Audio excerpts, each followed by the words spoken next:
ભૂખ લાગી નથી ને ઓનલાઈન ઓર્ડર કરી દીધો પાસ્તા બર્ગર ને ચીઝ સેન્ડવિચ ને આ બધું જે લોકો ઓર્ડર કરતા હોય ને બધા ખાસ ધ્યાનથી જોજો.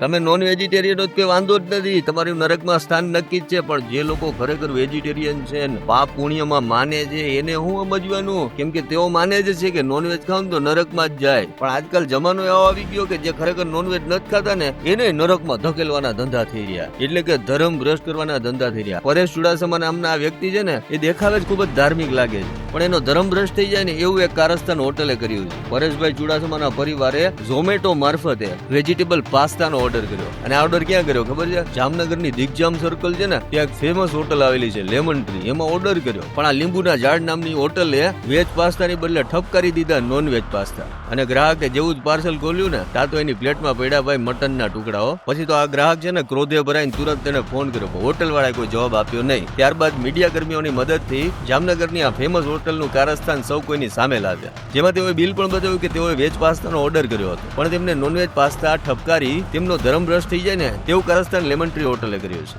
ત્યારે હવે આ ગ્રાહક આ હોટલ સામે કડક પગલાની માંગ કરી રહ્યા છે. ત્યારે મિત્રો, તમારા આસપાસમાં પણ કોઈને આવો અનુભવ થયો છે તો તમે એ અનુભવ શેર કરી શકો છો. અને તમારું શું માનવું છે? હવે આ ઓનલાઈન ઓર્ડર બંધ કરવા જોઈએ કે પછી આવી હોટલો સામે કડક કાર્યવાહી થવી જોઈએ?